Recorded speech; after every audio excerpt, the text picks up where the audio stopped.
What is up, bros and hoes? It's Asher Optic Midnight, and today we are here for episode 11 of Powered Down. We got Amanda, the Jedi, next to me, literal Jedi, sitting there.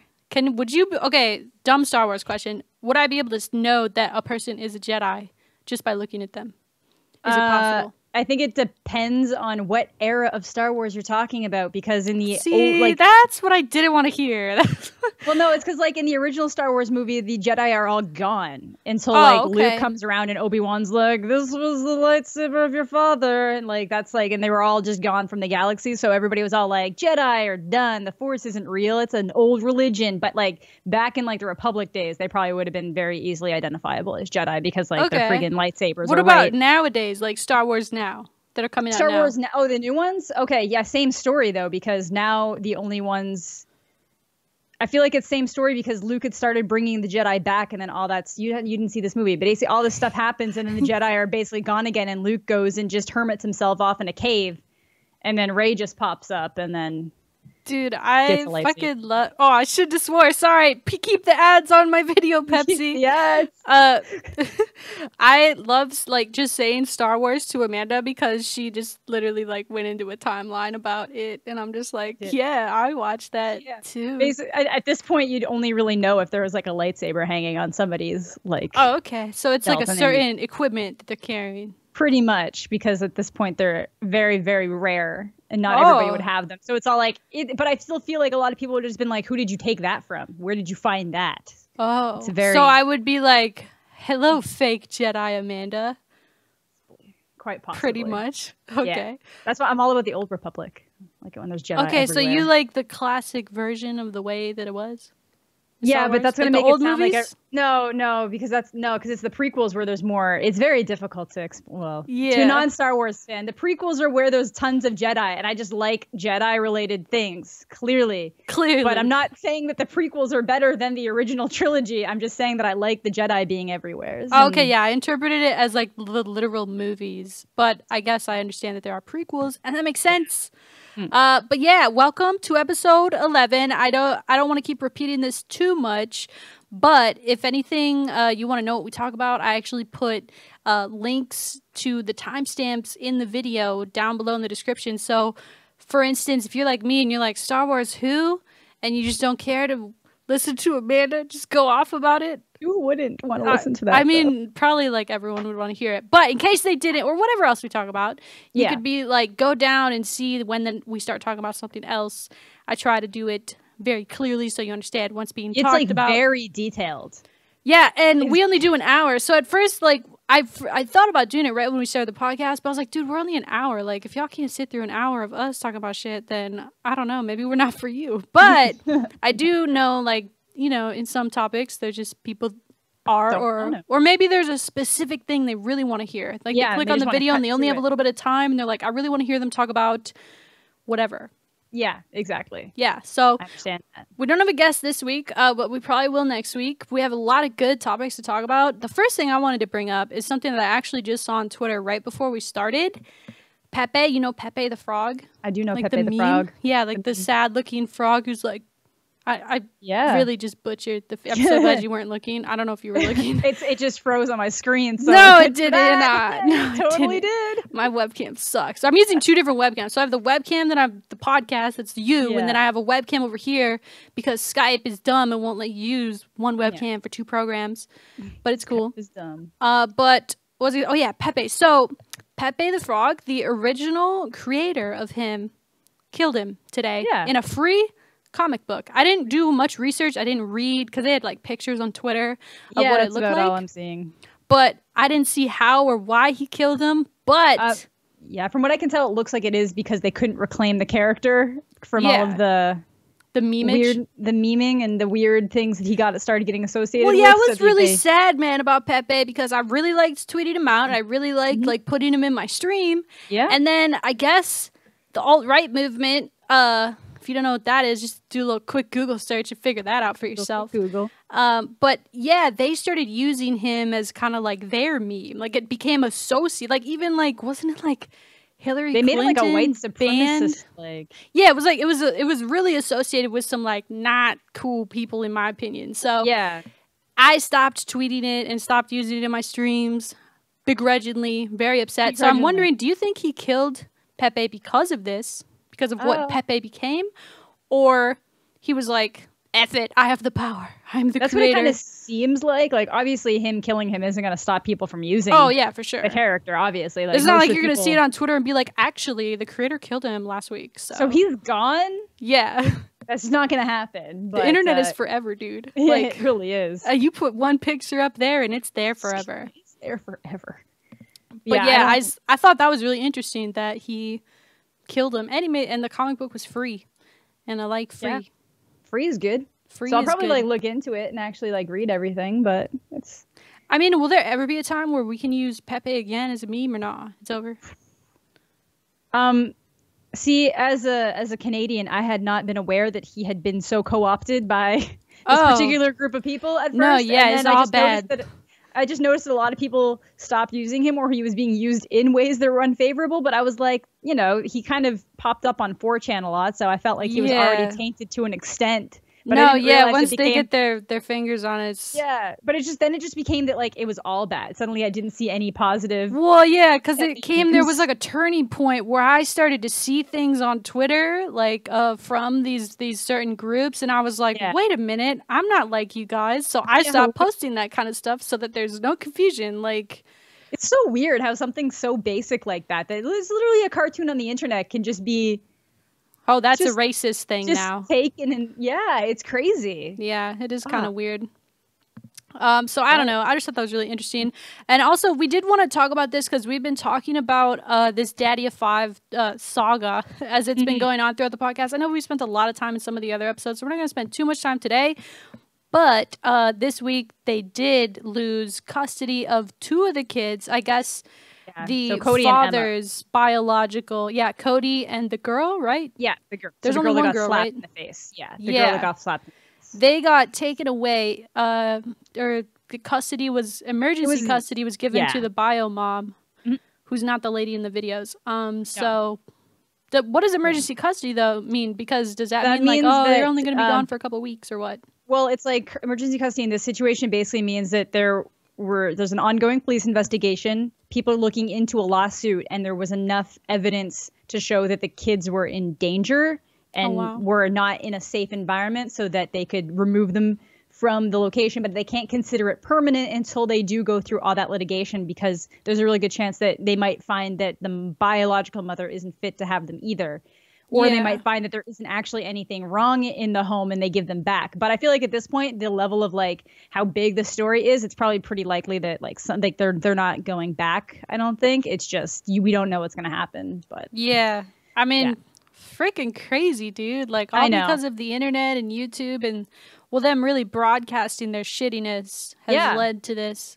Exactly. And there is somebody saying that I haven't checked in on this in about a week. So basically the same day that Cody and Emma got removed, which I think was like last Monday or Tuesday. Yeah, it was like right like as we like uploaded the last episode basically with Jewel. Check it out. Jewel's episode last week, by the way, if you missed it. So it was probably Tuesday then at least. Okay. But they were saying that apparently the biological father of the other kids, of the other three kids, so the other three boys are not the Daddy of Fives?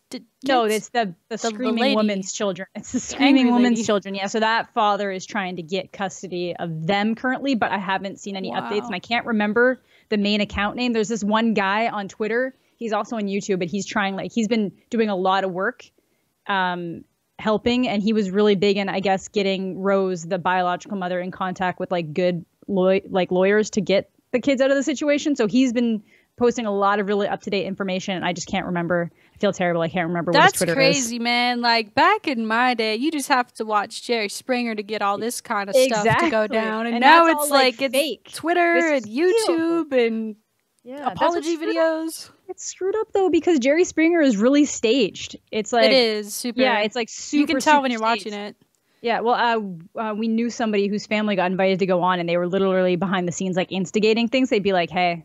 do you know what she said about you just now in that other room? Shit. And they'd get them all riled up with these fake stories and stuff and get them and then just send them out on stage. So like, but this is real life. I was going to also say that I'm not as dumb as I just sounded. Like, I was just trying to be funny. Like, this is a real situation with real kids. And I feel really bad for them. I hope it's so chaotic for them because I know people that have gone like through a parent's divorce and like custody battle between the two. And like, now you have like abuse in the picture. I just feel really bad for the kids. I hope they're able to make a turnaround in life. Yeah, they literally had to use the words like in a reprogramming stage. Like the kids are now basically reprogramming how to like behave and act. And like, I guess at first Cody was like really against it because the new like Rose and Mike had been basically saying like, your mom doesn't want you. She hates you. That's why you're here. Like, so it's been. Oh, I'm gonna get mad if we keep talking about that. I know, it's sad. So basically, the only upside here is that like at least those two kids who seem to be the brunt of the like physical and emotional abuse. The other kids definitely should not be in the situation,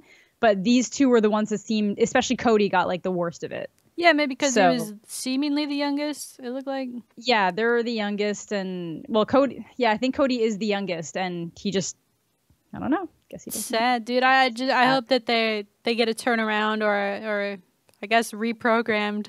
That's fucking crazy, dude. Also, let's talk about some more controversial. Well, I don't really know how controversial Daddy of Five is. Pretty much everyone seems to be in agreement, other than their crazy ass fans. Yeah, at this point, especially. Even Keemstar like turned his car around on it, and which is good. No, yeah, I mean Keem is good. A lot of people don't like Keemstar. I know him like. No, I wouldn't say like personally, we're not like best friends or anything, but I've known him for a very long time before he was Keemstar Drama Alert, right? So yeah, I understand how he works, and so for him to like be able to say, "Hey, I was wrong about this," it takes a lot for people to admit when they're wrong. I think so. Yeah, for sure. Any Hooters, I want to talk about this because I've seen it talked about so much on Twitter. So many people were talking about 13 Reasons Why, and I think, are we in agreement that we're not going to spoil anything in the show? Yeah, let's not spoil anything. It's been out for like a month now. Anything that we talk about, you will be able to learn from reading the first 2 sentences of the synopsis of the show on Netflix. Yeah. Or like within watching the show for 10 minutes. Yeah, So I saw a lot of people talking about it on Twitter. I was like, oh, I should watch it. And I was like, oh, I don't know, man, because I know it deals with suicide, and suicide's kind of like a touchy subject for me. And it's just hard for me to watch that kind of stuff. But at the same time, I watched it right away because I'd read the book like before the show came out 5 or some years ago. Yeah, like wow, I can't you are remember. so cool.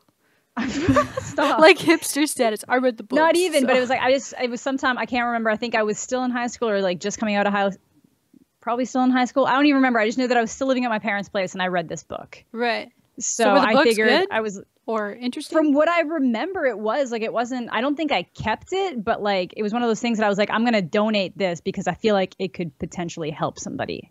Yeah. Because the whole thing that obviously what the show does, it focuses on a bunch of characters pretty evenly, whereas the book is like all in Clay's perspective from what I remember. Like the show is still pretty much all in this one kid's perspective, but you get a lot of stuff. But yeah, you see a lot of other stuff that's happening.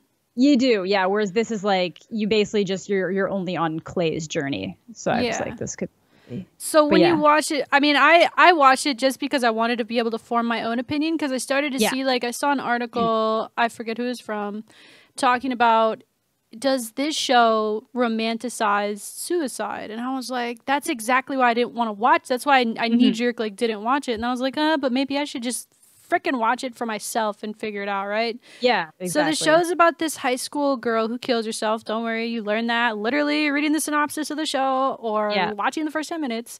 And she records these audio tapes, and each audio tape focuses on a person from her school, right? They're pretty much all from her school.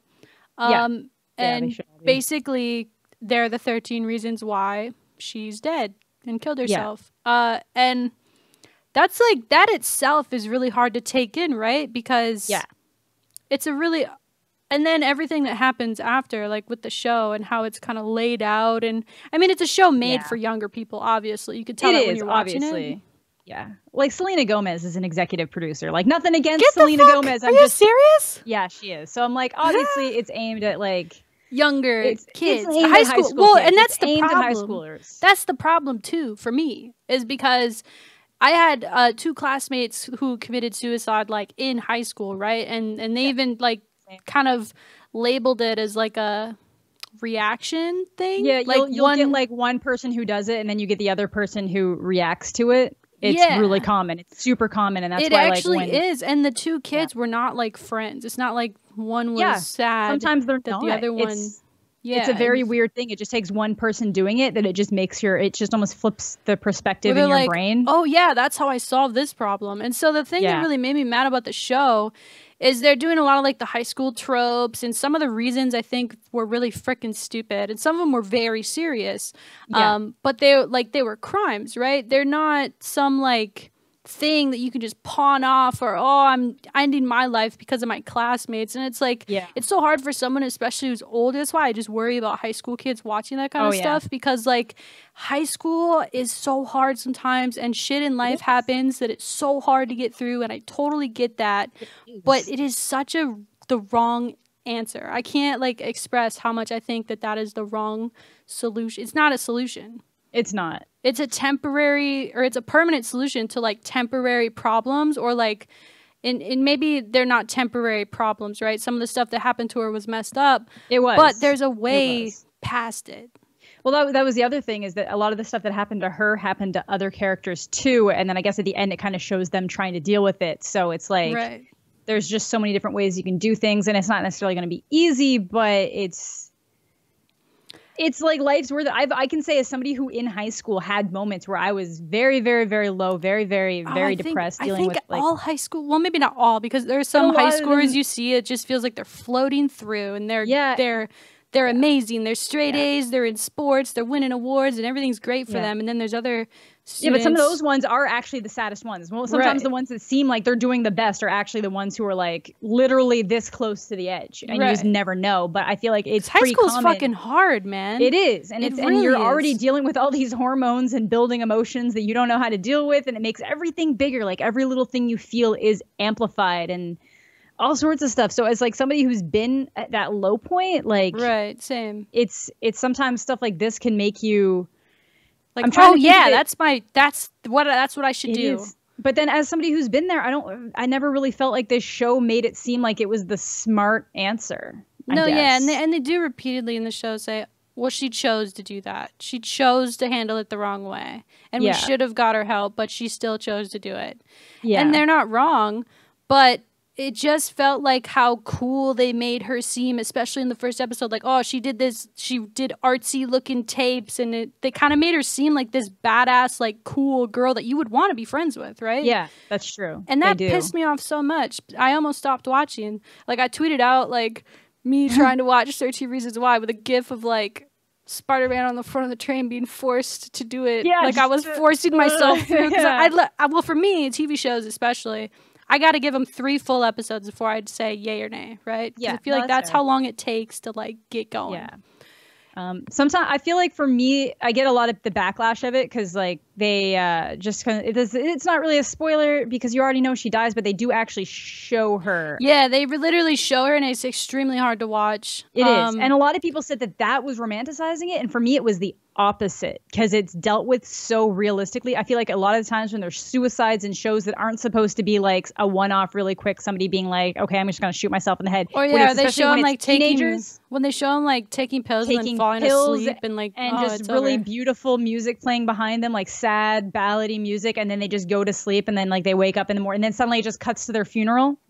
Like that, in my opinion, is romanticizing suicide. What they did in this was like showing, like if I had saw this in high school, like there's something that happens right after she kills herself. Very hard to watch. I will not watch it again. I would never have entertained ever doing that to my like it was just something happens and I was like, I cannot imagine putting people in that situation. And it's just, I thought it's a mixed situation because I also know that showing stuff like that in media makes people who are on the edge more likely to do it. But then at the same time, I feel like some people seeing that scene the way that it played out would be like, okay, wow, that's actually really fucked up. I can't do that. Yeah, it's so mixed. It's such a mixed thing. I wish that they had, and they kind of touch on it, but I wish that they had shown like a way, like resources and a way to get help and a way to communicate to your friends, family, counselor, because she never like communicates properly to anybody about it. She tried to communicate properly to one person, and I almost thought that scene made it worse because it was the wrong person. She should have went to her parents or.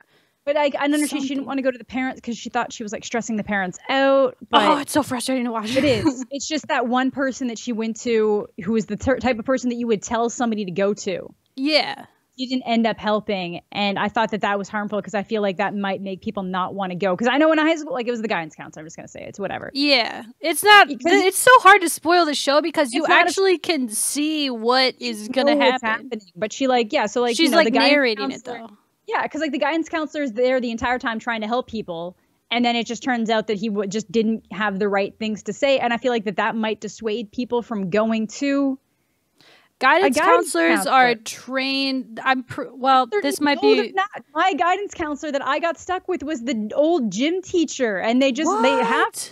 Yeah, she was the fucking gym teacher, and then they just do like a little class, and then they're guidance counselors. No way. I know someone who's trying to become a guidance counselor, and she has to get her master's. And she has to do hours and hours and hours of like this certain type of like work in areas. Maybe it's not like that everywhere. I don't know. I hope it's like that now because some of our guidance counselors were like that. It's just that you got divided based on your last name. And my last name put me with her. I'm not even going to lie. She was dealing with an issue with grade 9s when I was in grade 12, knew that I was interested in psychology, didn't want to deal with it, and said, Amanda, would you like to peer mediate some issues? And I'm like, you are getting me to do your job for you. Like, that's how bad this guidance counselor was. So I know that there are guidance counselors in schools that are just terribly equipped to deal with this situation, but know that there are other resources because in high school, I also did work with Kids Help Phone, which I don't know if they have in the States.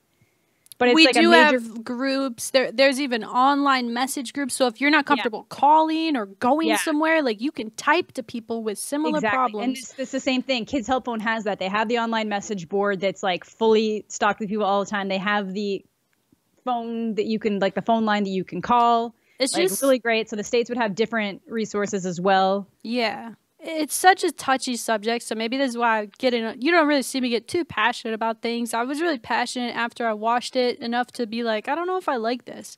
Like, I liked the show aspects of it, the characters. I love learning about characters and shows. I love the main character, Clay, except for at the end. I'm not going to spoil anything. But, like, it's just a really intense ending. And then, like... I didn't like the way it ended. I liked... learning and uncovering things about the story about what happened. Yeah, because it is interesting to watch and entertaining.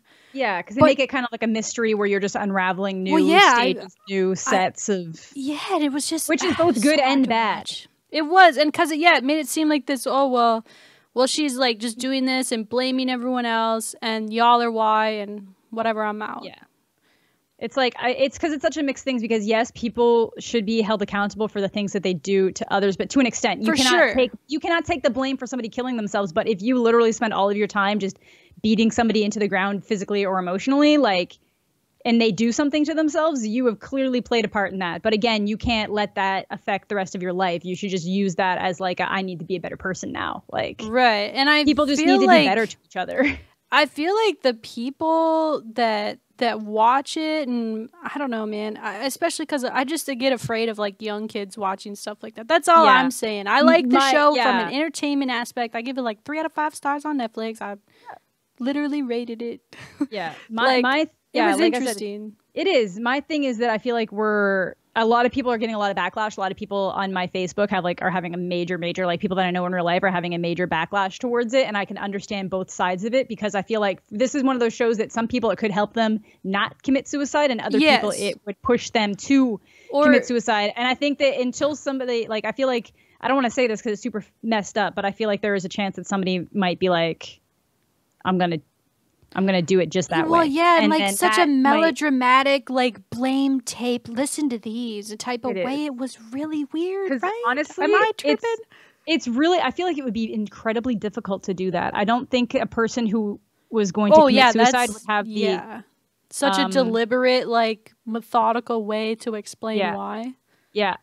it's weird because it's common for people to write different notes to different people. Like if they're going to commit suicide, they'll be like, this one's for my parents, this is for, but not in like a bad way. Like sometimes it's just kind of like, this is specifically to my best friend. This is specifically to this. I guess maybe the real issue that I have with the show is the fact that I struggle with suicide. I've never been suicidal myself, but like I said, I literally was friends with a person in high school that thought that is their answer or thought that it was, and it's so permanent and it's so not the right answer in my opinion. It is. And I just feel so bad for people that even somehow get to that road, you know, because like you described, like in high school, like shit can get really hard, and it's like when you're in the cloud, you can't see, like you're in a tunnel and there's no end to the tunnel. You're just going down and it's dark and you're never gonna get out. That's what you think. Yeah. And then when you get a little older and you get some more experience in life and you understand like what you want to do or just things that make you happy, because everyone has something, right, that they like to do. Yeah. Once you find that, and once you're out of that bullshit high school bubble, because it is a bullshit bubble, it is. You see the light at the end of the tunnel, and it does. I think that everyone is capable of finding the brighter side of life, and so that's maybe why I have such a huge problem with the show. It's not that I don't want people to talk about suicide or that there shouldn't be shows about suicide. It felt like a really weird, like artistical way to like do it. Because I've heard it from both ends. I've heard people being like that they're very against it who have been suicidal, and then I've known people who tried and luckily failed, being like, this show just makes me really glad I didn't succeed. So I feel like there's just it's like the same way with any kind of media. People are going to interpret in different ways. I don't think that there's necessarily ever a right way to deal with suicide as an issue. Exactly. And one thing I will say that I do favor for the show, it got us talking. Would we have been talking about this on Powered Down? Probably otherwise. Probably not. There should be a conversation about this, and I'm glad that there is. So I'm glad for that. I'm hoping that it's going to start conversations. I just think it's going to be I hope people start talking about it in high schools. I hope it's one of these things that teachers are like, is anybody watching the show? Does anybody want to talk? Does anybody want to like kind of discuss how this, is anybody feeling things like this? Like whether or not they're going to open up in class. I think it's just good to start the discussion. Yeah. Instead of having like the posters afterwards. Yeah, that's the big thing. And so I think it has the potential to do a lot of good. Yes. They did leave it open-ended, kind of. They're having season 2. It's confirmed. Well, I read a thing that says confirmed. That says confirmed. I don't like that. I wish that they had actually wrapped it up and left it as a self-contained thing, because it looks like they're going with a different, like, edgy teen. If they do, based on what happened in this one, they're going, and I'm like, I don't want that. Stop that. Yeah, I don't. I mean, fudge, man. I don't know if I want to. I don't want that. It should have just been one thing, but that's my opinion. You let us know down below if you watched it, enjoyed it, if you guys are like stoked for season 2. I got some comments on Twitter that were like, I agree with you, or I got some comments on Twitter that's like, you don't understand, this is really what happens in high school. And I'm like, okay, person who thinks I didn't go to high school, like we went there, we were there. Like, what do you think I went? I still remember my lowest lows. Oh, dude, it was all bad. We could get real in this chat right now, but we're not going to, because I'm not going to cry on Powered Down podcast. We don't want to have a high school cry sesh right now, but I don't know. I just think it's so serious to me, and maybe that's why I'm a little more. I usually don't get fired up. Y'all know I'm pretty moderate on almost every issue. I don't get really passionate about a lot of stuff. I'm one of the people who sits there and like, I can see both sides, and I do see both sides of this. But I get so passionate because I just feel like there's ways for people to get help, and I love everybody, man. Like, don't hurt yourself. Don't hurt other people. Be happy. Yeah, it's peace, love, positivity. Yes. Yeah. Speaking of which, if you guys like, the new Logic album came out, and there is actually an entire song on it that deals with suicide, and apparently he partnered with the Suicide Prevention Hotline. Oh, it's amazing. So it's like, it's legit. Like, the name of the song is literally the Suicide Hotline phone number. So like, if you are struggling, there are resources. Logic is legit, and he's been legit for a long time. And I see your shirt even. You're repping hardcore. I do. I love my Logic. But yeah, I haven't actually heard his new album yet, so I can't speak on it. But that song is really, really great. Stuff like that, man. Like, I think that conversing about it, I just said that really weird. Talking about it, conversing about it, you know, it's important. People need to find help.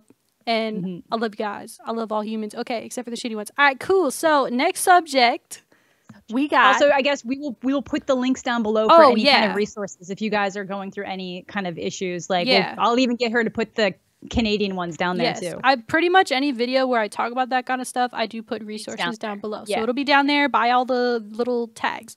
Yeah. But I saw, well, I didn't see, so I'm lying, but I did not watch the MTV Movie or TV Show Awards yesterday. Neither did you. I saw the recaps on Twitter. Yeah, that's okay. We didn't need to watch it. They're replaying it like 4 times in case y'all missed it on the on I MTV. might watch it because it. But the thing I thought was notable, just not even having watched it, was that they did a Best Movie Actor Award and a Best TV Actor Award, and all of the nominees were mixed gender, meaning it wasn't like Best Actress and Best Actor. It was Best Performance by a gender, like a non-gender exclusive award, basically. Yeah. Which I think is kind of cool because, listen, in sports, like you obviously, the easiest example I can think of, because I watch MMA, I watch UFC a lot. I'm super stoked for the card coming up this weekend. Amanda's face when I talk about UFC is probably the same face I make when she talks about Star Wars. But I'm so excited. No, Joanna, you're good. I hope you fucking win, girl. Okay, anyway. So, like, women's MMA is separate from men's MMA. Because the guys aren't going to fight the girls. No. And then they win championships based on those sexes and weight classes, right? Yeah, exactly. That makes perfect sense. But for acting, which is not a sport. But everybody should have, consider music. They don't gender music. Well, actually, no, some of them they do. They will say that sometimes there's best female performance. Like best album of the year is not split up between who has the best female album, male album. No, it's literally like who is the best new artist, who is the best album of the year, like it's not separated. I've always thought that the separation, I know that it happened because I'm pretty sure the Academy Awards started before they even maybe I'm wrong about this, but I thought it was because the Academy Awards started before they acknowledged female actresses. Females, yeah. But I think you might be correct. I could be wrong. I feel like I looked into that once because I was like, why do they split it up? And then I was like, oh, it's just, I also get it. It's a chance to give more people awards. Well, exactly that. And I think that because there are notable performances that a female makes and that a male makes, and so to make them compete against each other, it means there's less awards and stuff like that. But why can't they just make more categories maybe, or break it down by genre, because then they're at least performing the same type of thing. Yeah, best performance in a drama, best performance in a this. But I don't know. I kind of like it, and I kind of don't. I know Pierce Morgan's apparently completely blasting it, and because Emma Watson won the first one that got one. She won the first one, and I guess Pierce Morgan's now saying that a lot less women are going to win awards now because now they don't have a chance. Pierce Morgan's a little out there on most things. He said a lot of things recently that have I can't remember the last one, but he said something a couple months ago that I was like, what? Yeah. So it's a lot of shock value stuff that he's been saying. Oh, for sure. I don't know, man. I kind of like it. I think that less girls are gonna win now. I think that maybe having more categories like when you look at music awards, like you said, which is a perfect example, pop award or best new pop artist or best new, because at least then you have people from the same realm, right? Yeah, exactly. I mean, obviously the big award though, best album or best actor performance, is still a big one award instead of splitting it into 2. But I mean, fuck it, why not, man? Even if they just did one, even if it was almost they added a category that was here's the best performance out of everybody this year, this is the award, then it's all best male lead, best female lead, best side, secondary, best secondary. But then there's just that one that's out of every single performance that happened this year, male or female, you are the crowning achievement. Kind of the same way that there's whatever one wins the best movie of the year. Yeah. You would be the best, just overall best. And it makes it more prestigious, and I'd want to know maybe an actor's perspective on it. But what if you are an actress, and let's just give some crazy examples, like Emma Stone. What if she wins that award and it's against, oh my god, it's against these other men that I've never even competed against on this. I mean, it's awards, right? I don't know how much stock they really put in them, really, right? Because especially this one, wasn't it a popularity contest? This was the MTV Movie and TV Awards that was hosted by, I can't remember his name, but the guy he's funny. He is funny. He's kind of funny. The guy he's from Pitch Perfect and everything. Yep. But yeah, I think that wouldn't you feel like she's more empowered in that way, or even the man? A man wins. Let's say a man wins. He's I beat the guys and the girls. I'm the best this year. Hell yeah, let's go. That makes it more worthy. I like it if it's like an added category, because I still think it's important because I like everybody getting a chance to shine, and it's like one of these things. So the past Academy Awards, for example, Emma Stone won Best Female, and Casey Affleck won Best Actor. And I like the fact that that there was like the chance that maybe Emma Stone wouldn't have won for her performance in La La Land because they would have chosen Casey, and then that kind of sucks because then she doesn't win. But so I don't know, man. I guess in order to counteract that, you'd need more categories, because maybe you'd have to, because really they're getting awarded on the movies they're in. So you'd have to break them down by the types of movies they're in, right?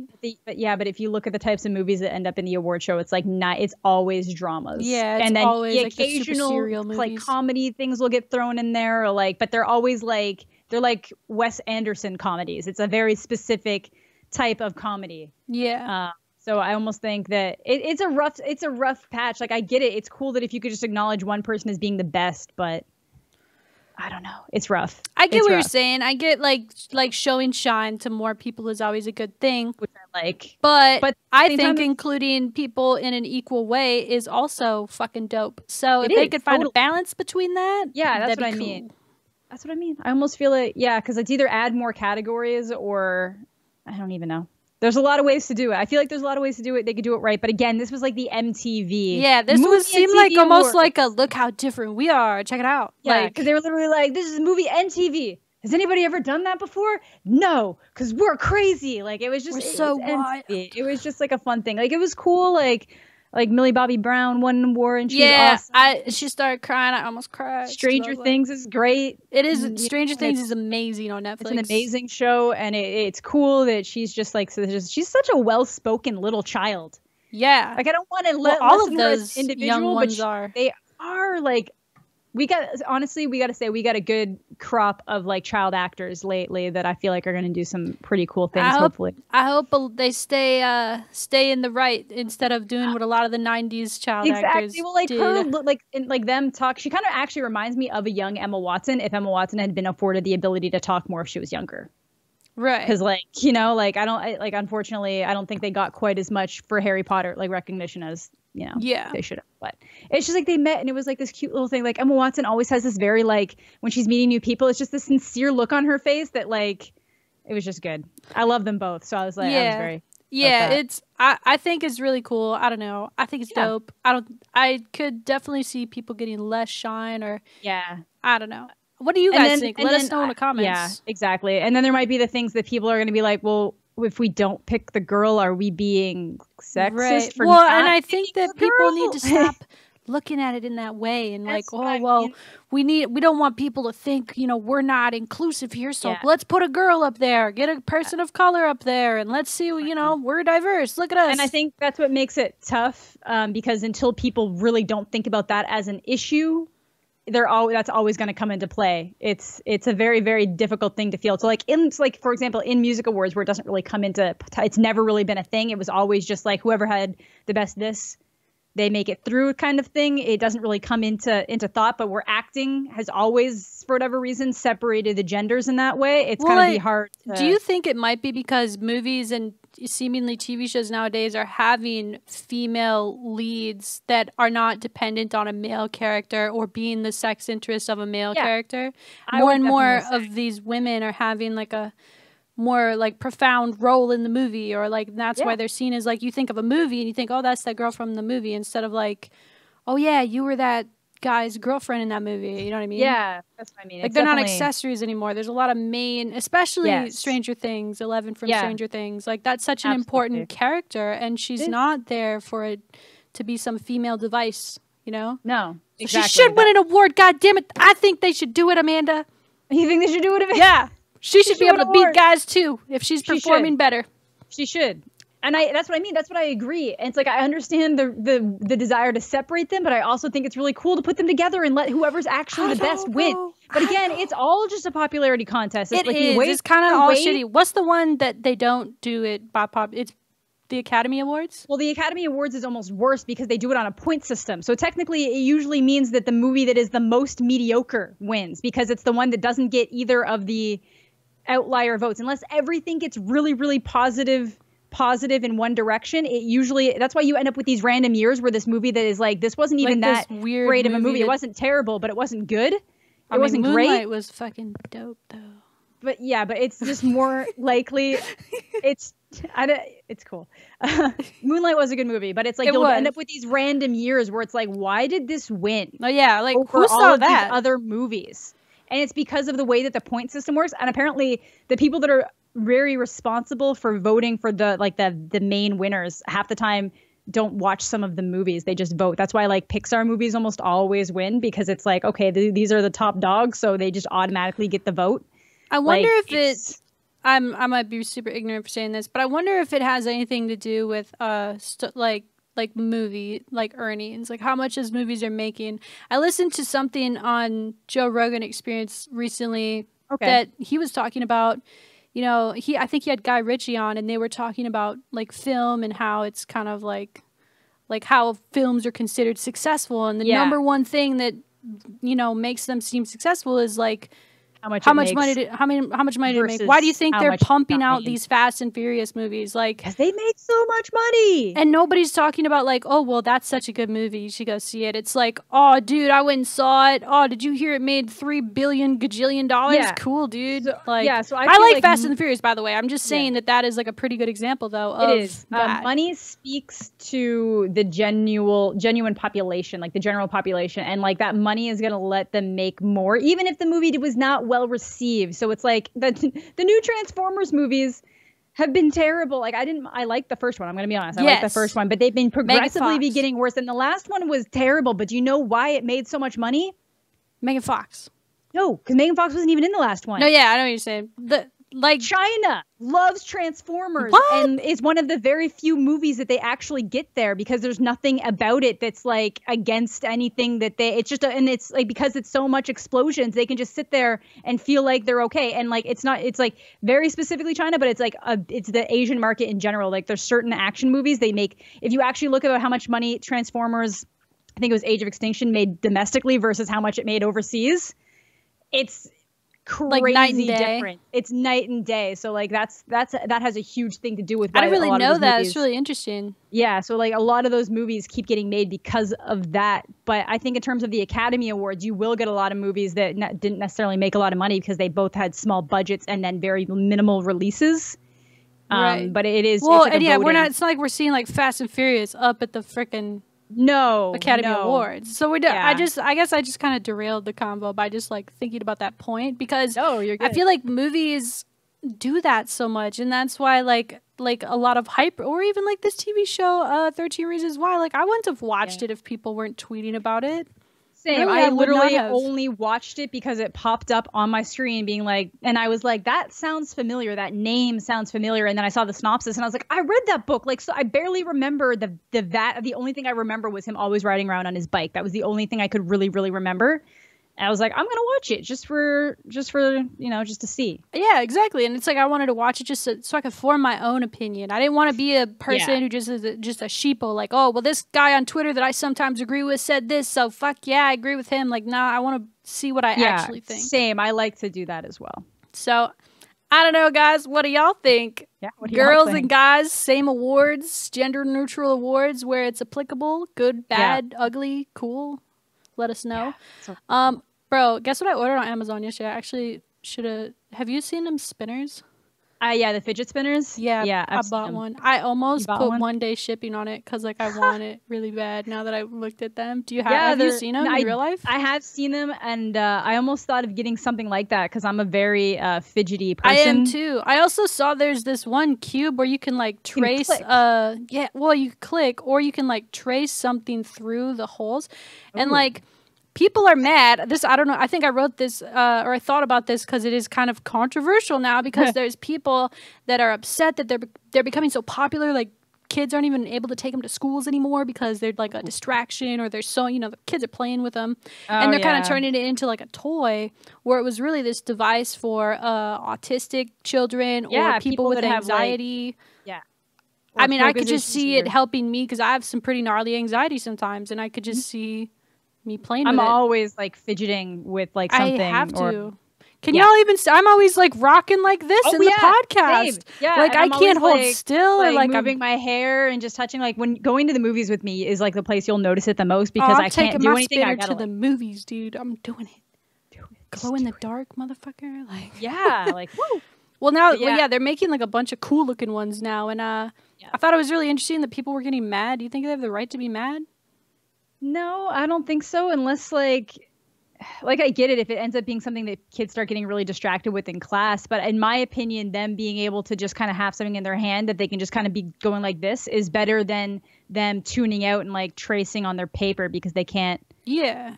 You know, because I was really bad for that. I would doodle on things. Yeah, so you just kind of like tune out like what the teacher's talking about. Yeah, exactly. But if I had something that I could like still be looking at what was going on, but have like something occupying that secondary aspect of my brain. It's like your brain is like okay, you need to take this in, but also we need to be doing something. What is that about? Like, I should research that a little more. It's like a lot of different things. A lot of it has to do with focus. So a lot of it could be like ADHD related things. I know that when I was in like university, especially, and I had like deadlines and stuff that I like really had to get done to distract part of my brain. I would have to have the TV on something that I had seen and then music playing at the same time to like, and it would negatively connect it, like block itself out so that like I could always tell there was something going on, but nothing was overpowering the other so that I could actually sit and focus. So you could like literally like do it. Is it because when you're focusing, are you almost going into like autopilot or no? It's the opposite. I have a really hard time focusing on one thing. So I'm always doing multiple things at the same time. But then and then in university, I was like very, very bad for procrastination. I've kind of got like, I'm better at it. I remember you saying that stuff. I was terrible for it, and I probably still am with things that require deadlines. So it's like I need to block out all other things that would try to like pull my attention to a different place. Like when I'm doing anything on the internet, there's like 30 tabs up that I'm constantly just clicking. You got like 50 apps open on your phone. You're messaging and tweeting back at like 5 different people, and it's like our brains are like so getting used to that now. It's really weird. Yeah. Even I mean, I think a lot of people are like this, but like when you're cleaning or anything, like have you ever tried to like clean with like silence? Your brain's like, what the fuck? You start to get a song stuck in your head. Like your brain needs like that hum almost. Yeah, and really I can't sit and clean the same spot. Like I'm always jumping to different things, and it's like I don't know why. It's like I can't just sit here and be like, hey, we're gonna clean the desk. It's like I'll start doing something like, well, before I do this part, I want to do this part, and then I'll go somewhere else. It's So I could understand why like a fidget spinner would kind of help occupy. I mean, I'll let you know how it goes. You let me know. Let me know. I literally almost put 1-day shipping, $4.99 on that, but I didn't. You didn't. I'll get it the next day. I can wait. I'll clean and listen to some music. Good job. Good job. There's like 2 more topics, but one major one that I thought was really interesting. People are getting real upset, and we gotta talk about Call of Duty because it's just Call of Duty hype time of year. Yeah. And I get hyped for Call of Duty every year, so I know I'm excited. Y'all are gonna call me a COD. What do they call me? COD fanboy? Sucker fanboy. I mean, it doesn't help that I'm wearing the Sledgehammer hoodie they gave me right now, but I'm very excited for World War II. And there's a debate now that I've seen on the Reddit. I've seen it on Twitter a little bit. My friend Drifter made a video about it, which I thought he did a great job. Because Drifter, you know how Drifter is. He's very fact-based. Yeah, he will give his opinion, but he will find all the facts about stuff, which I think is really cool. Philip DeFranco, but more for... Yeah, like Call of Duty, Philip DeFranco, Drifter, Brad, 2 thumbs up. Go sub to him.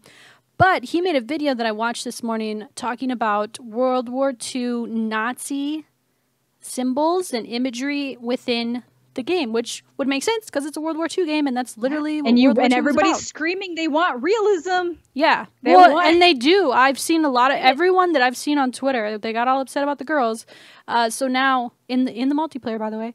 But now they're like, well, we want an authentic experience, and it was really interesting because in the reveal, they didn't show any of that. Even on like there was like even like promo image stuff that had like, you know, what could have possibly had like a swastika on it. It had like a different symbol. And if we look at it in the context of Call of Duty 2, for example, had literal Nazi symbols. Like when you were the German faction on on Call of Duty 2, you could literally see the Nazi flag on your screen at all times. Yeah, I think I think it was even on their armbands too, wasn't it? Yep, it was on the armband. Well, like here's the difference too that I think. I'm okay with Nazi imagery being in World War II because it's authentic to that time. Like if there's like especially the campaign. If it's in the campaign, that's for sure. And but like I could see, I remember when it became backwards compatible and I was playing it and I was like, holy shit, I'm a Nazi. And then like I was live streaming, I was like, wow, I could see some people being like really fucked up about it, you know, like really it's like shitty people being like, oh yeah, kill the Jews or whatever, like while they're doing that, and kind of there's people that are like that. It's still very because it's one of these things that if they do put it all in the game, when it hits Germany, all that'll be pulled out. Yes, yeah, because Germany, if you guys don't know, Germany is like not allowed to like show any of that. They don't show blood in games even.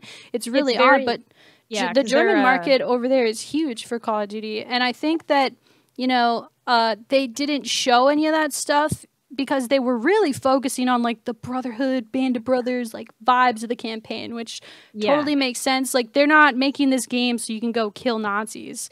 They're making this game to show a close-knit, you know, brotherhood. Like, it's about that is the vibes I got. I haven't played it yet. Yeah. None of us. But that's what they were pushing. That's what they were pushing in the previews, at least, you know. And the reason I brought up the Call of Duty 2 thing is because I believe in World at War, I should have probably double checked before we recorded, but in World at War, which is the last Call of Duty World War II game that happened, actually, they would have like Nazi flags on some of the maps. You'd see them hanging up. They're all like destroyed or whatever, kind of.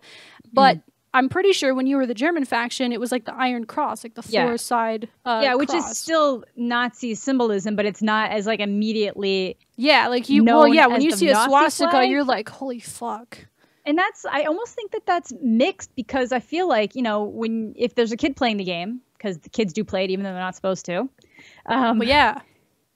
They see the Nazi flag and immediately know that's a swastika and that's a Nazi a bad guy. Like image, and a lot of them are immature and they think it's funny anyways. But a lot of them might not know that an Iron Cross has anything to do with the Nazis, and they might just start like drawing that stuff on things and being like, it's cool, this is my favorite. And I mean, like Call of Duty, when they brought the emblems in, people would do the swastika and they would get ousted so fast. Just even some reports on them, they'd look at it and boom, yep, that person can't make emblems ever again. And I think that should happen, but I mean, we don't know yet because the game's not out and we haven't learned anything new about it.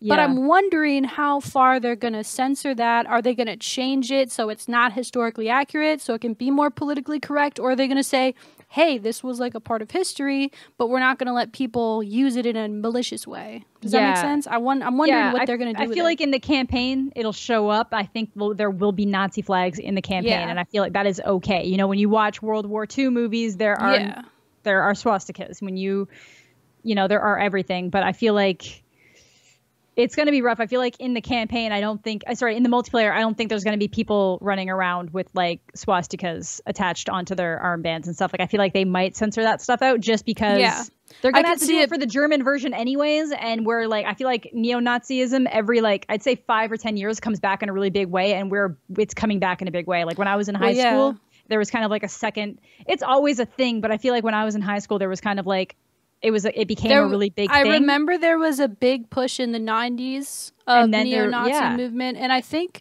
Germany actually, like, for obvious reasons, doesn't allow the imagery, but I think a big part of it was getting the neo-Nazis out and not making it not be okay anymore. Yeah, they would literally go through and they'll take any kind of paraphernalia you have. Like, I have a friend who's German who actually has some stuff that his grandfather managed to get out of the country, and it wasn't to glorify it or anything. It's just because it's just a piece of history, and I feel like that's the issue, is that they don't really know. I feel like, luckily enough, World War II has been documented in so many different ways that I feel like you don't have to feel like you lose anything by getting rid of a lot of this stuff that was from around that time, because a lot of it is just propaganda and just terrible stuff. Right. But that's the biggest issue here, is that because every once in a while you get these people that so strongly identify with the neo-Nazi movement that they would. It's or even if they don't, even if they're just trying to troll and be shitty. I've seen a ton of racist stuff online now, and I could totally see those types of people being like, haha, look at me, I'm fucking, you know. Exactly, because it's one of even if it was in the multiplayer, it's not going to change anything. People who already have neo-Nazi beliefs are already going to have those beliefs. It's not like suddenly them being able to have a swastika attached to themselves, and it's not like you can go into Call of Duty and be like, I only want to play this team.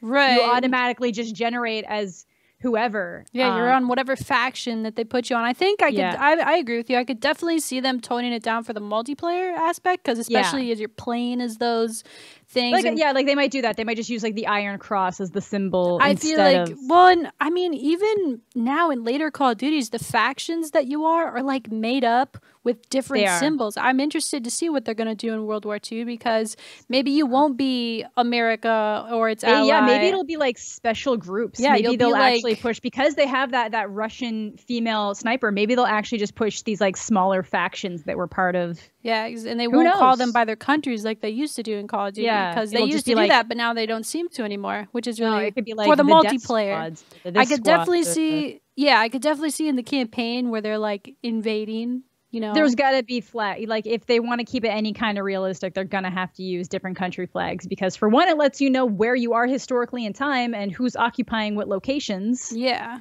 you know, so.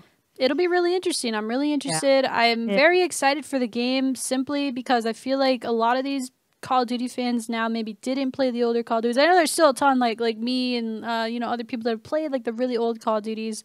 Or just, obviously I'm like, I've watched like stuff about World War II like since I was little. Like I would go to my grandpa's house who was in World War II, and he would watch the History Channel about World War II, and it was like my dad's huge into stuff like that. Yeah, like black and white, legit, before the History Channel was Pawn Stars, like crazy stuff. So I've seen that kind of stuff like growing up. But I'm really interested to maybe see, obviously they still teach about it in schools, but maybe some of these younger people that just don't know some of the stories, or just could be interesting. The types of weapons and all that stuff they use. I'm excited for them to get maybe a little educated. Because a lot of people only, when they think World War II, they just think America versus Germany. They literally don't think anything. They don't realize that before America got involved, every other country was already involved. Yeah, America was like, hold my beer, let's do it was this. Literally like, it's terrible, but there's like a Robot Chicken skit about it where it's like it's playing out as if it's like a class, like a bunch of kids in a class, and then like the American the entire time is just like, not my problem, and then like this kid walks by, like it's terrible, but it's like a Japanese kid walks by and like pushes over his milkshake, and then he's suddenly like, okay, it's my problem now. Yeah, and then he gets involved. So it's like, people don't realize how many countries were actually involved in World War II and how much it has like affected people's military. Like Germany's military presence is not even allowed to be a thing. Japan is only allowed having certain number of military agents, and it's literally just enough to like defend themselves. Yeah, like people are still feeling the ramifications of World War II like years and years and years later, decades later. So in the Call of Duty terms, I'm pretty sure the campaign's gonna focus on like a section of years in that time. So I don't think it's going to be like, here's how World War II started and here's how it ended. I don't think it's going to be like that. I think they're going to be like, all right, you're in the shit. You're this, allied person or group of people with America. Fuck yeah. And like, you got to go kill the bad guys, aka the Nazis and all their friends. Yeah. So I don't know. I'm excited for it to come out, but it's going to be, it does seem like they're focusing more on this isn't necessarily like country versus country. This is like, you are part of a group of people. Like multiple countries with possible female soldiers, just saying.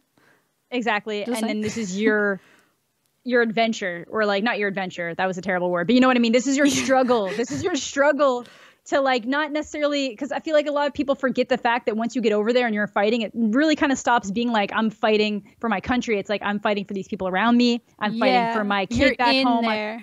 You're in there. You are fighting for what's going on immediately around you. And I feel like that's the angle that they're trying to push up on it. Well, yeah, and I think that is how it maybe they should. I'm not saying it's going to be a history lesson. I think it's really cool that they took these cool actors and they put them in this group focused setting, and that's the Band of Brothers style. I totally expected that. So I'm excited to play it. Me too. I don't really play the campaigns, but I actually want to play this one. Yeah, I play them. I play them all, and I enjoy it. They're pretty quick to play through. In one day, I usually just power through them. Nice. But yeah, this one I could see me like being like really enjoying it, going my way through. So I'm excited. Things that you're probably excited about, Amanda. Segway boss, that's me. Segway boss. Guardians of the Galaxy Volume 2 came out. Have you seen it twice or once? Only once. I'm going to see it again tomorrow. I was going to see it yesterday, but decided that I was just going to, give it the weekend to kind of chill out again. I was going to say, would that have been 2 times in like 30 hours? Yeah, it would have. Yeah. No, I saw it on Thursday night. So basically the first showings of it here, there was like the pre-Friday showings on Thursday night. So I saw the earliest available showing at 7 p.m. in my hometown. I actually drove an hour and a half to go see it. Because wow, nerd alert. You can reserve your seating. People don't, the movie theater. Do you like the reserved seating? I hate it. It's only this one auditorium that you can do the reserved seating for. So when I do it's always for movies that are coming out, and I get the tickets like the second they go on sale. So it's like, I know that I can walk in and watch my Star Wars, watch my Guardians of the Galaxy, watch no bullshit, watch my Spider-Man, and I can show up right before the movie starts. And if anybody's in that seat, I can be like, that's crazy. So it's the best. So, and it's worth it to me because the theaters here suck. And the way that I work it out is I would have been waiting in a line for like 2 to 3 hours to get a seat that would have sucked no matter where I sit because it's a bad theater. Yeah. The whole place sucks. Or I can just drive an hour and a half, have supper with my parents because it's where they live. And well, that makes more sense and seems less psycho. It's less you psycho, drive like a 3 hours total. Yeah. And like normally I'd spend the night. This time I didn't, just because I remembered that I'd left the window in the living room open and the cat was here alone, and I was like, dude. So I like did drove he get right out? back. Like, he did not. He's fine. That's but it's crazy. just like you never know what a cat's gonna do. So. But no, it was great. It was a great movie. I absolutely loved haven't seen it as usual. Amanda saw a movie and I haven't yet. I still haven't even seen like Get Out or Logan or any of the ones. I saw Split. I really liked it. Split's really good. I didn't watch any. I knew nothing except for the director, and I really am glad I did that. His movies are pretty hit or miss for me. M. Night Shyamalan. I like that this. Oh, I can't. I'm not gonna say that. Never mind. I was gonna. You were gonna spoil, weren't you? Kind of. Wow. How dare you? But yeah, anyway, I'm sidetracking it so much. I saw the first Guardians in the Galaxy in the theaters, and I really liked it. And so I definitely am excited to see Volume 2. Yeah, this one, it surprised me how good the first one was. I saw that one like 3 times. Listen, this is honesty hour. I feel like when I heard they were making a second one, I was like, bullshit, man. Why do you got to do this to movies, man? The first one does well, and it's well received, and it makes you lots of money. Yeah. But they were already planning on making a second one. Marvel doesn't make any. No, Marvel at this point does not make any movie that they don't already have the next like 10 plans for. They are only making movies that can tie in some way. That's why like that whole story. They are only making movies that they could keep making. Yeah, but it's good. They're doing it right. Like in Marvel, what Marvel is doing right that DC is doing wrong is that they realize that they're in a marathon and they're pacing themselves. And DC is like, we're in a marathon, but we're gonna literally put everything we have into this next second sprint. They're treating blow our whole load, and then these next 2 years, and boom. Yeah, it's basically they screwed up with Green Lantern, and then they've been trying to play catch up ever since. Whereas like Marvel kind of lucked out that their only flops have been happening as sequels, and then they can bring it back around. So like first Iron Man was amazing, second one was iffy. And then they've been able to pull him back together for Avengers. And then like Captain America, all of his movies now are basically mini Avengers movies. But Guardians of the Galaxy have this like really cool niche that they have place in an overall picture, but still get to kind of stay on their own. And yeah, like that. And I honestly thought that the trailers for this one made it seem like it wasn't going to be that great. So I was trying to keep my expectations low. But I would say that they're like pretty on par movies. Like, so it wasn't just like it did really well, so shit out another one. It was like actual good. Yeah, it's like after the first movie came out, James Gunn already knew what he was doing for the second one. Like they already had the storyline planned out for how that was gonna play in, and they just did it really well. And then there was like 5 post-credit scenes, and like it was so good because like 2 of them were funny. Yes, I'm gonna raise my hand. Yeah, I retweeted. Did you see my retweet?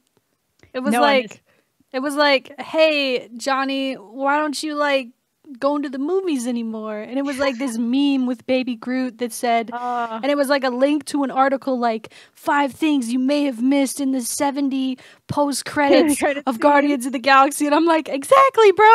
Why can't I just watch the movie and then I leave and then I think about it and well, like these ones were fun because 2 of them were just fun. They were just there for like shits and giggles. One of them was to set up for like a different movie. One of them was to set up for like a future Guardians movie, and then that was like they were fun. And then one of them was just kind of like a Stan Lee type joke type thing. So it was like they were fun and they felt like they fit in. It was good. And but you have to. So why do they do that though? Why do you think they do that? It's the hype. The real thing. For one thing, it's the hype. The fans that already know what's going on, and to bring people who aren't a fan of comic books to be like, who was that? And then they go look it up. And then they're like, well, now I want to know about this person. So then they go look him up. And then it's because it's like at the end of one of the movies when Nick Fury shows up, people are like, well, who is that? What's going to happen here? what's going to happen there?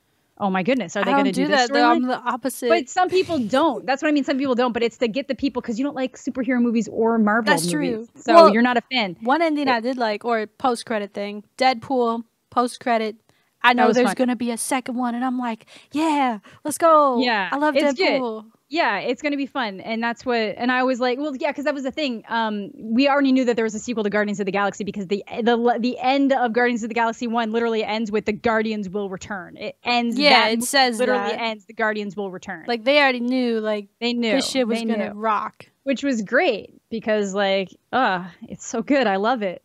So like if you had any interest in the first one, if you even liked a little bit, definitely go see this one because I feel like, there's stuff the first one did better and then there's stuff that this one did better, but overall like they both kind of end up on the same playing field. And I would say that it's like it's one of the strongest Marvel sequels. Is Chris Pratt still like total BA? He's a badass, but they actually give the other characters way more of a chance to shine in this. See, but no, in a good way, though. It's in a really good way because Chris Pratt's still in it. He still has a bunch of things, and his storyline's kind of like the driving catalyst as to what's going on in the storyline. But it shows these other things. So you get like, it's really good. Like Drax ends up being like fantastic in this one. He's the really blunt one. And do you know who I'm talking about? Nope. Drax the Destroyer with the knives and the one who doesn't know sarcasm, but he's yeah. They like he's so good in this one. They do such a good job with him. Open up the other parts of the cast a little bit. Yeah, they do, and it's in a good way. It's not in like a way that panders. Like a lot of people were worried that they were immediately going to be like, "Oh my god, people really liked Rocket." Like we thought they were going to really like all these other characters, and we knew they were going to like Rocket, but we didn't realize how much they were going to like Rocket. Rocket was the homie. He was the homie, but they didn't know how much the homie he was going to be. But they don't even pander to that. Like they give everybody a good chance to shine in this, which is really, really nice. That's good then. Yeah, I don't know. I'll go see it for sure. I'm excited. Go see it. I know you made. We were talking a little bit before we started recording, and I got I forget what you said that reminded me of like some shit. It was the seating thing where you know what seat you're gonna be in. I didn't know that movie theaters even did that until one time I was in California, and I went to go see a movie with Cassie, and we got there, and they were like, "What seat do you want?" And I was like, I can pick. I'm from Minnesota. I've never seen this in my life. Yeah, and it was the first time I could, I was like... You were like, what? Yeah, it was for 21 Jump Street was the first time I had that option. I was like, what is... Well, that was a while ago even still. This was... Well, I suppose this was around maybe the same time. But it was the weirdest theater I ever been to. It was full. We had our assigned seat. We went to it. And then the security came in and gave us a big talk about how we're not allowed to have guns on us. Yeah, and I was like, the fuck? Where are we? I heard you were from Minnesota. We're in Culver City. I didn't know it was like that here, you know? Like, I didn't know it was super serious.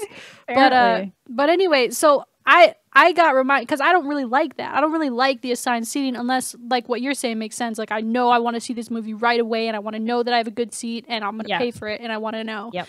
But for, like, me, I just stroll in for a matinee, and I want to pick where I sit, because I don't want to end up, because in one of the last times, maybe this is why I don't like it, I ended up next to a guy who got, like, 2 beers, and... I mean, you went to like it was like a VIP one or something. Well, yeah, they kind of remodeled our theater recently to have like alcohol and stuff like that. So, and that's like normal, but like the theater's not even full, and I have to sit next to this guy, and he's got his beer right next to my pop, and it freaking stinks, and he's breathing through his mouth this whole time, and I'm not making fun of him because it's not his fault. I know maybe he has a nose thing. I don't know. It's not his fault. But yeah, it was undesirable to sit next to, and I felt like an asshole. But at the same time, I wish I could have... I mean, I probably could have moved seats. It wouldn't have been a big deal. But I was there first, and I didn't want to be rude because he just sat down and was being noisy. And I didn't want to be like, hey, let's move Cassie to a new seat because of this fucking... Like, you know what I mean? So, like... But in another instance, I think I was with Cassie again. I go to the movies a lot with Cassie. That's, like, one of our things. But I went to a movie once at the same theater, and I had my feet... There was, like, probably, like, 5 or 6 people in the theater, right? I had my feet up on the seat in front of me. I know people that work at movie theaters hate me. Yeah. Totally. It's okay. This was before they got their cool seating.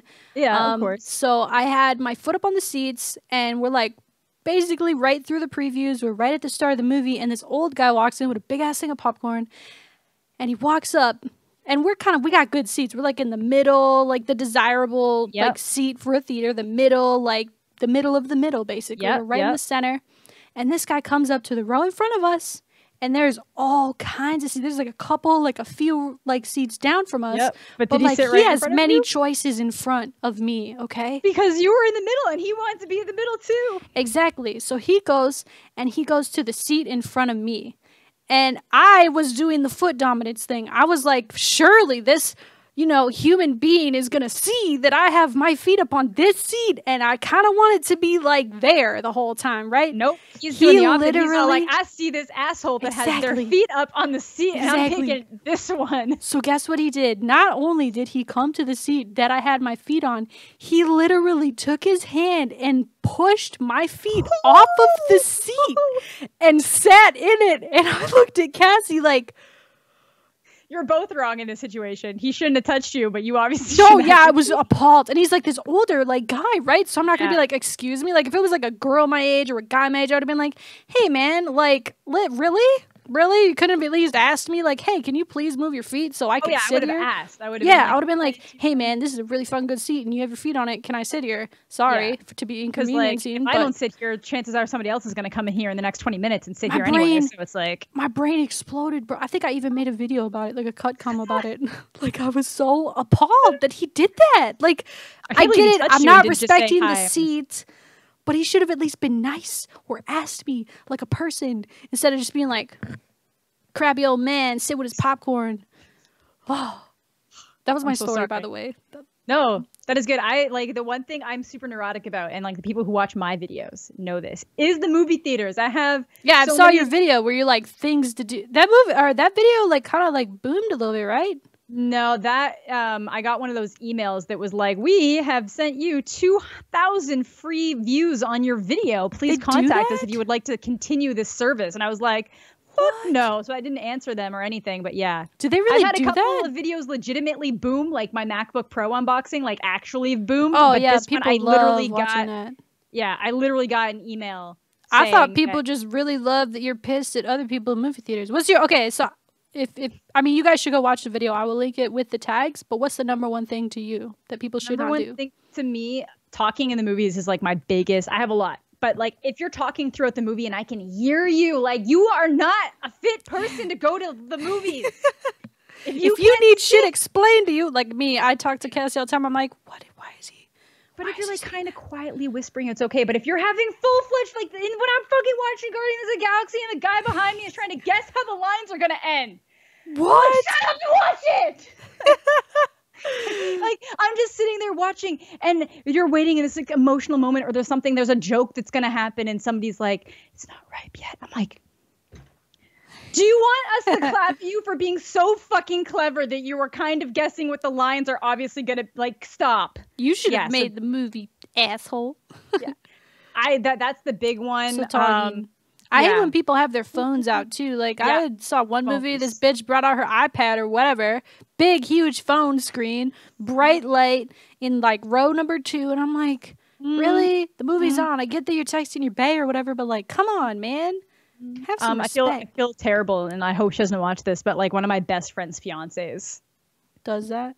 Talking and the phone. I was like talking or texting? No, she'll talk and then she'll also be on her phone like simultaneously. Like I look over and she's like, I was like, oh no, she doesn't like the movie. And then after the movie, she's like, that was so good. And I was like, then why were you on Facebook? You were like not paying attention. You were checking out your Farmville or whatever. What the fuck? Yeah. So like if you watch this, I love you. Girl, I love you. But it was just like, I was like, what are you doing? Why are you doing that? Yeah. And then another one is if it's not reserved seating and there are millions of places to sit and you sit right next to me. Oh, that's weird. That's weird. Like I've been in theaters. That's what I thought too. When the guy sat next to me, but he like looked at his ticket. It's reserved seating, and they can't because they don't let you leave spots in between in reserved seating. So you have to leave at least 2 spots in between. You can't just leave that one spot, and it's to prevent people from being able to do that. So that it's not spaced. So that you don't end up with a movie that says it's completely sold out when there's actually like 30 open seats and they're just not next to each other. So that's why I was mad though. I had to sniff his beer and listen to his breathing. It sucks. And I should have moved, but that was rude because I didn't want to think. Yeah, I was just trying to enjoy the movie though. It was that Tom Cruise movie, Jack Reacher, and I just wanted to enjoy it. I get it. It sucks. I once when I saw Star Trek, the first one, twice in theaters. The second time I went to see it, the people in front of us had snuck in Fireball. So shit.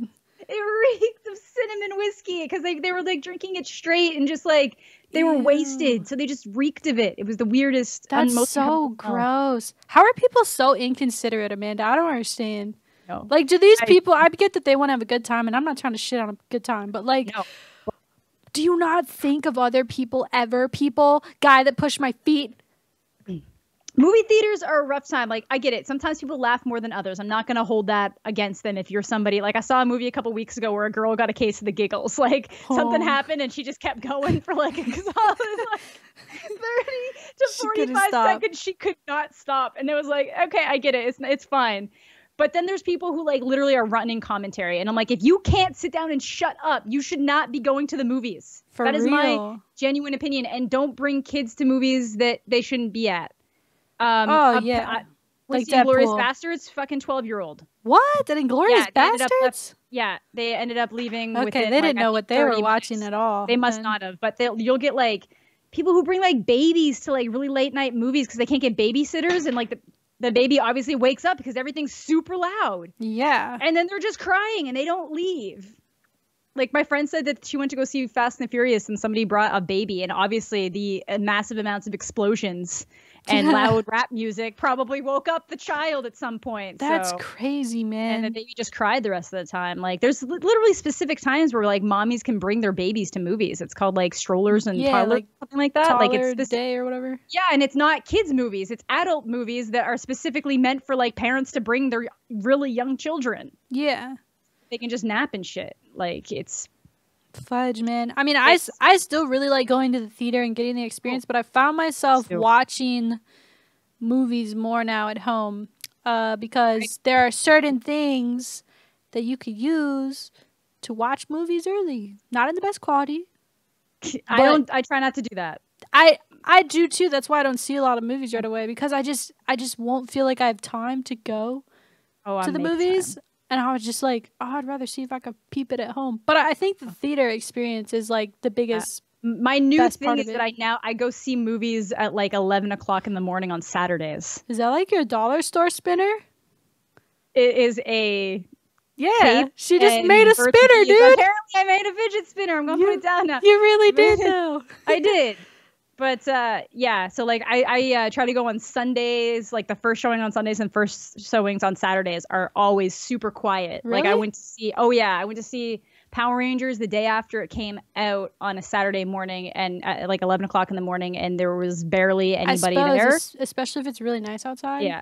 I saw The Circle, which was a really terrible movie, but there was literally 3 people in the theater. Nobody was there, and I was one of those 3 people, and nobody had anybody with them. It was literally 3 people alone 3 watching. Solo dolos. Yeah. Oh, yeah. I lone wolf all the. Do you lone wolf a lot? What? Do you lone wolf to the movies? I do lately, because lone wolfing to the movies also makes it easier to get good seats, because that's the other thing I'm very neurotic about. People will be like, oh, the movie doesn't actually start for like a little bit. We could just like mosey around. I'm like, or we could go get our seats and put down jackets, and then we can watch mosey. 25 minutes of previews. Yeah, and or then just sit. Watch the movie.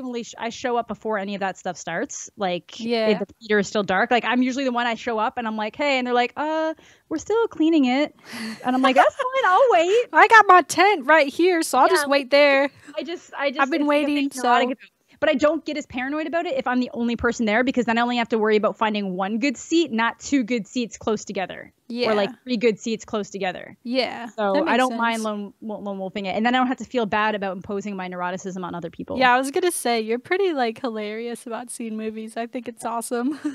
But I started going on the Saturdays though, because the Power Rangers one, I realized at 10:30 that there was an 11:15 showing and I hadn't showered yet. And I managed to shower and get to the movie theater and get like a perfectly dead center seat in the only nice auditorium they have that has the stadium seating, without any struggles. Like I walked in right when the trailers were starting, and I was that's like, with the reserve seating, not or reserve seating, because so they don't have reserve seating. Let's go with the Amanda the Jedi psychology here, because you said you don't like when people come sit right next to you. If a guy or girl walks in and you're already in your little spot, and you're like, fuck yeah, and then you see a person, do you like look like, what's the best way to make them not sit by you?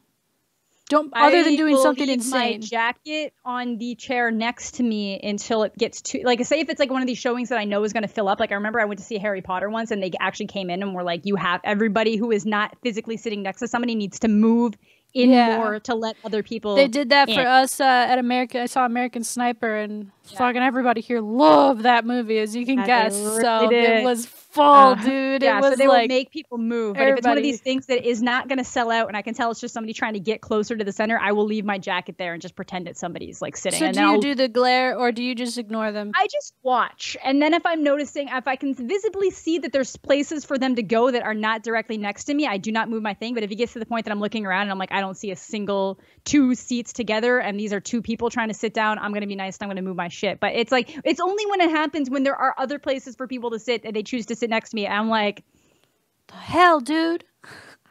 I should have brought my blow-up doll. I will literally get up and I will move. I will be like, here, this is where you could have sat. Damn. You're so awesome. Passive. Dude, if someone did, well, I don't know. I would never do that because I don't like sitting by people, especially people that I don't know. You know? Well, it usually only involves me going on the, like, it's like, this is usually when I went with somebody else. It would usually just involve me moving on the other side of them. So, like, so it's like spaced out. Yeah, it's just spaced out. And then they kind of look and I'm like, come on, man, you know what you did. Yeah. You know what you did. Think about that when you're falling asleep tonight, ass. Yes, yeah, exactly. So it's I've, most of my movie experiences are good. Oh, yeah. But it is one of those things that I'm pretty neurotic about it for somebody who goes as often as I do. Let us know in the comments if you're on Amanda's level with seeing movies in the theater. Yeah. If it has to be, because everyone has the way that they want to enjoy it, right? So like, get your snacks, go to your cool seat, and boom, enjoy yourself, right? Like, yeah.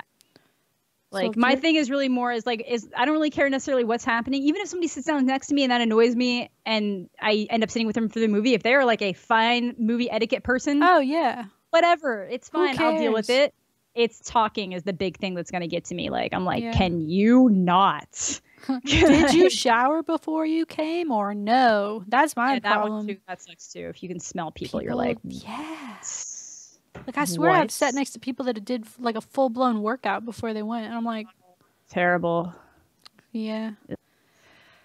But well, let me know if anybody sympathizes with me or if I'm like next level. But well, I think you are both. I think you are next level, but you are also that's pretty common of people to want a good seat and a good setup and not sitting next to a inconsiderate person. So considerate person. It's always adults too. So. Oh yeah, it's never like a young kid. Yeah, I get annoying young kids every now and again, but it's usually adults that do the things that I'm like, you are too old to not understand. Yeah, exactly.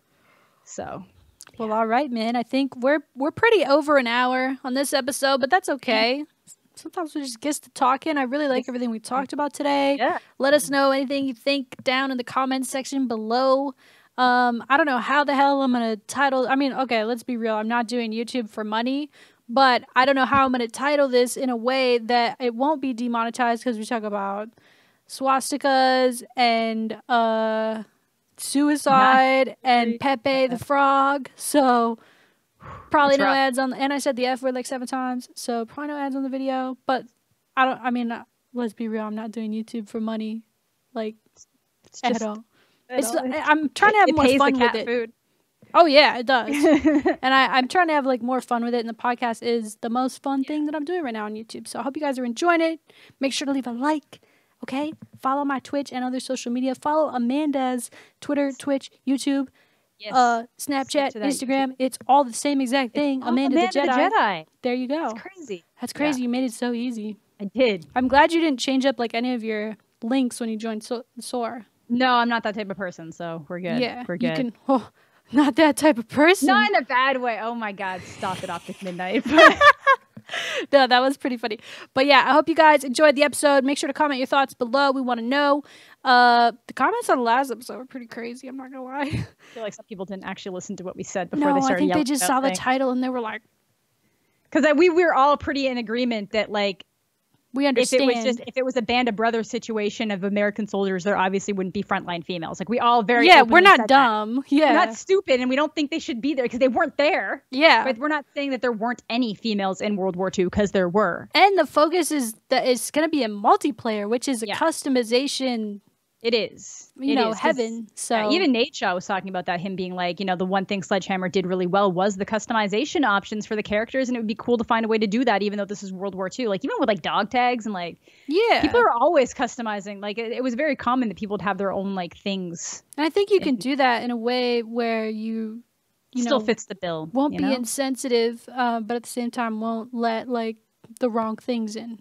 Yeah, exactly. Like the swastika and all that kind of crazy stuff. So exactly. Anyway, that's a wrap, episode 11. We should be having a guest next week. If you want to either try to guess or comment a guest that you think we should have on the podcast, please do so. And also comment, what should they comment to see if they, I told them to put something in the comments yesterday if they watched all the way to the end. What should we tell them to put this week?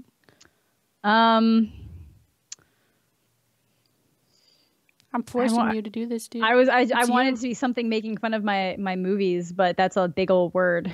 That's a big old thing. What's wow, etiquette? Amanda's crazy. Wow, Amanda's crazy in the comments. Now we won't be able to differentiate which of them watched all the way to the end, though, because they might have commented that otherwise. It's true. Like, we might get people being like, "Thank God someone else said it." we needed you to say it.